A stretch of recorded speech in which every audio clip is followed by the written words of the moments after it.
Allah'a hamd, en güzele, en iyiye, en sevgiliye selat ve selamlar olsun.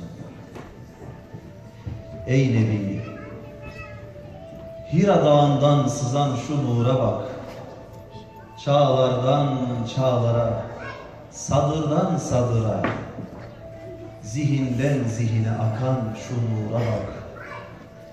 Zihinlerde ilmek ilmek dokunup, gönüllerde buket olan şu Kur'an-ı Azimüşşan'a bak. Bugün Kur'an deryasında hafız incilerimizi döküyoruz yollara.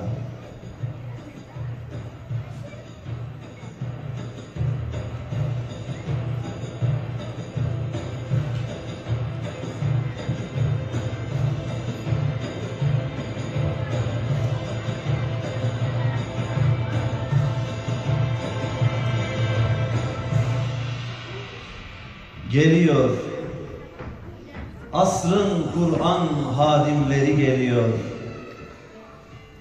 Geliyor, Kur'an'ı kalbine indiren sultanlar geliyor.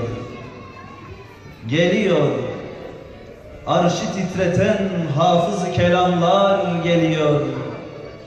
Geliyor, zulmetin ateşini söndüren nameler geliyor. Geliyor, hastalara şifa, dertlere dermanlar geliyor. Geliyor, ruhların gıdasını kalbine indiren prensesler geliyor. Gel ey Ayşem, gel ey Fatıma'm, gel ey Aminem. Belki sen tarihe yepyeni bir devir açacaksın. Ufuklara güneş gibi nurlar saçacaksın. Sen Kur'an'ı oku ki şimşekler çaksın. Melekler bu halimize şahit olsun. Amin sesleri arş-ı alayı çınlatsın. Gelin hafızlarımız, zamanın nabzına taptaze kan verin. Asrın çarkında çaresizce ezilen hasta ruhları kurtarın. Sizin gönüllerinizle bahar gelsin. Gözyaşlarınız Nisan yağmuru olsun. Yıkasın asrın kirlenmiş dimalarını. Yine bir asr-ı saadet sizinle gelsin. Fethi mübin sizinle gelsin. Bu ne muhteşem zuhur, bu ne ilahi takdir, bu ne ulvi heyecan, bu ne gönülden tekbir. Melekler mi inmiş semadan yeryüzüne? Hafızlar mı haykıran din, İslam? Allah bir, Allahu Ekber, dillerinde tekbir. Resulullah da Kur'an'a bakardı, ayetlerin nüzulünde heyecanlanır, onları ezberleyip yüreğine nakşetmek için telaşlanırdı. Hatta boncuk boncuk terler akıtırdı mübarek alınlarından. Hıfz etti her kelimesini, her ayetini, her suresini, her sayfasını. Ve bakınız nasıl taltif ediyor ilki kendi olan hafızlar zümresini. Kur'an'ı ezberleyerek okuyan hafız tıpkı vahiy getiren melekler gibidir. Ya Nebi,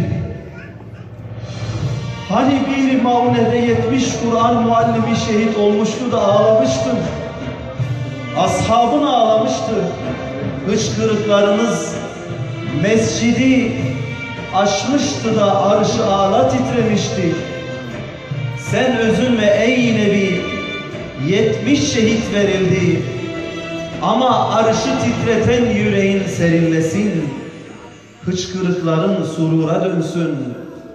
O sahabi, O muallim hafızlarımızın ruhu şad olsun, mekanları cennet olsun.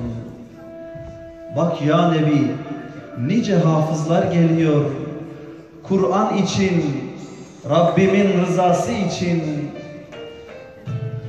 senin yüzüne bir tebessüm olmak için. Nice hafızların geliyor, senin davan için. Sana gelenlere yer aç yanı başında.